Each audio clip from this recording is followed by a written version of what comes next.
High everyone, welcome to Rome with Liza. আমরা বেরিয়ে পড়েছি, এখন ঘড়িতে রাত 11টা। আমরা যাচ্ছি কলকাতায় এয়ারপোর্টে। আর অর্ণব লাস্ট মিনিটের জন্য সমস্ত ডকুমেন্টস মিলিয়ে নিচ্ছে, কারণ এবারের ট্রিপটা হচ্ছে ইন্টারন্যাশনাল। তো আমাদের ফ্লাইট আছে রাত 2টোর সময়, তাই জন্য আমরা একটু তাড়াতাড়ি চলে এসেছি, কারণ ডিনারটা আমরা এয়ারপোর্টেই সেরে নেব। আমাদের ফার্স্ট আমরা যাব কুয়ালালামপুর, সেখানে লেওভার আছে, সেখান থেকে আমরা যাব বালি। তা আমরা সিকিউরিটি চেক ইন করে নেওয়ার পরে ভিতরে ঢুকেই আমরা লাউঞ্জে ডিনারটা কমপ্লিট করে আমরা চলে যাচ্ছি বোর্ডিং গেটের দিকে। আমাদের কুয়ালালামপুর পৌঁছাবো ভোরের দিকে। কুয়ালালামপুর টাইম তখন ভোর 4টে বাজবে। তো সেখান থেকে আমাদের আছে আবার বালি যাওয়ার ফ্লাইট। তো দেখা হচ্ছে কুয়ালালামপুর পৌঁছে। আমরা পৌঁছে গেছি কুয়ালালামপুরে, এখন ভোরবেলা। তো আমাদের নেক্সট ফ্লাইট আছে 10:30টায় কুয়ালালামপুর টাইমে। আর কুয়ালালামপুর আর বালি কিন্তু সেম টাইম জোনে পড়ে। এখানে আমাদের সিকিউরিটি চেক ইন করতে হবে, কিন্তু তার আগেই এখানে কিন্তু সমস্ত স্টল বা লাউঞ্জ অ্যাক্সেস করতে চাইলে তার আগেই আছে। সিকিউরিটি চেকিং হয়ে গেলে তার ভিতরে কিন্তু কোনো রকম শপ বা কিছুই তোমরা আর পাবে না।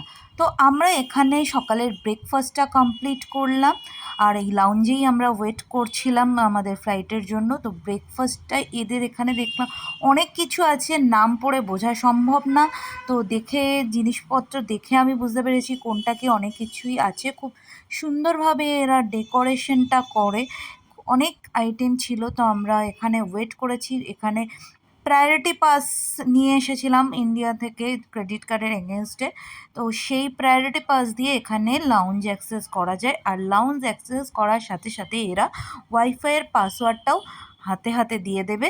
তো এখানে বসে ওয়াইফাই অ্যাক্সেসও তোমরা করতে পারবে। খাওয়া দাওয়া বেশ ভালোই ছিল। এদের খাওয়া দাওয়া কিন্তু আমাদের বাঙালিদের মতো অত অয়েলি হয় না, লাইট ফুড ছিল। আমরা লাউঞ্জে প্রায় 3-4 ঘন্টা ওয়েট করার পরে আমরা সিকিউরিটি চেক ইন করে ফ্লাইটে উঠে পড়লাম। এবারে আমাদের ফাইনাল ডেস্টিনেশন ডেনপাসা এয়ারপোর্ট বা বালি এয়ারপোর্ট।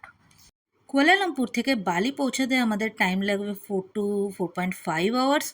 আর এই জার্নিটা কিন্তু খুব ভালো লাগবে, বিকজ সিনিক বিউটিটা খুব সুন্দর বালি পৌঁছানোর।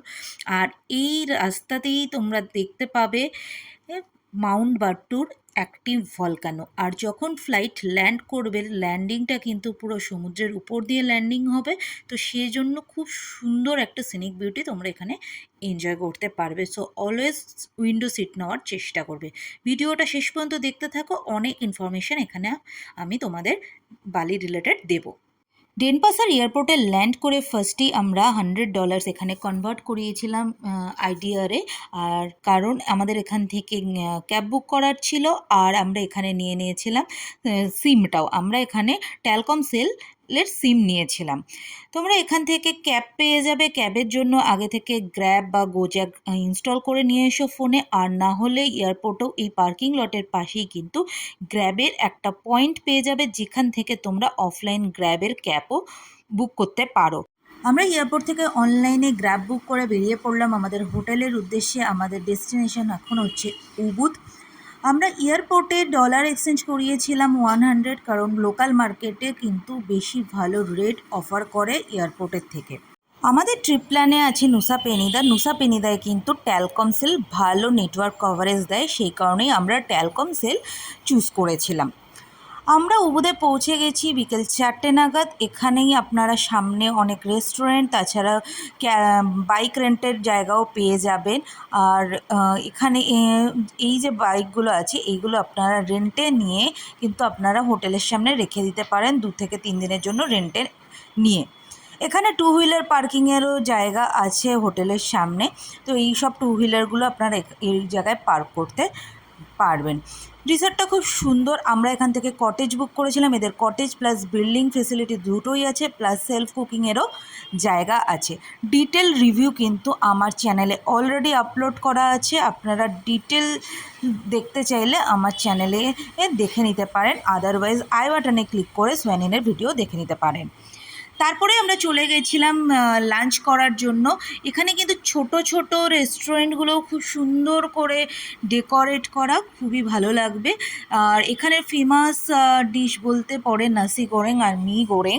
তো আমরা ফার্স্ট ডে নিয়েছিলাম ফ্রাইড রাইস আর একটা চিকেনের আইটেম। তারপরে আমরা লাঞ্চ করে একটু ফ্রেশ হয়ে বিকেলবেলা আমরা বেরিয়ে গেছিলাম উবুদটা এক্সপ্লোর করতে। কাছাকাছি উবুদে ছিল হচ্ছে উবুদ আর্ট মার্কেট। তো আমরা মার্কেটটা ভিজিট করছিলাম।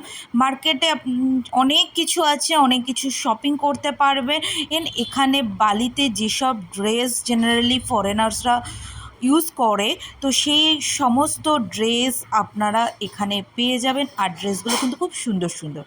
এছাড়াও আমরা আরও এক্সপ্লোর করছিলাম, আমরা রাতে ডিনারটা কোথায় করব সেই সব জায়গাও খুঁজছিলাম, কারণ ফার্স্ট ডে এসে আমরা একটু রেস্ট নিচ্ছিলাম আর এই জায়গাগুলো এক্সপ্লোর করছিলাম, কারণ নেক্সট 3 to 4 ডেজ আমাদের উবুদেই থাকতে হবে। তো আমরা উবুদটাকে ভালো করে হোটেলের চারপাশটা ভালো করে এক্সপ্লোর করছিলাম। আর এই যে প্লেসটা দেখছো, এটা কিন্তু একটা রেস্টুরেন্ট কাম হোটেল। আর এদের রেস্টুরেন্ট হোটেলগুলো কিন্তু বাইরে থেকে দেখে বোঝা যায় না যে এটা রেস্টুরেন্ট বা হোটেল, পুরোটাই বাড়ির মতো। খাবার দাবারও খুব সুন্দর। এখানে বাড়িতে একটা জিনিস হচ্ছে নাইট লাইফটা খুব ভালো। উবুদটা একটু ভিলেজ সাইড, সেই জন্য একটু তাড়াতাড়ি বন্ধ হয়ে যায়, কিন্তু যখনই আমরা কুটাতে শিফট করবো সেখানে সারা রাতই সব রেস্টুরেন্ট ওপেন থাকে। খুব সুন্দর একটা জায়গা। এইরকম ভিডিও দেখতে আমার চ্যানেলটাকে অবশ্যই সাবস্ক্রাইব করো। ভিডিওটা ভালো লেগে থাকলে অবশ্যই শেয়ার এবং লাইক করো।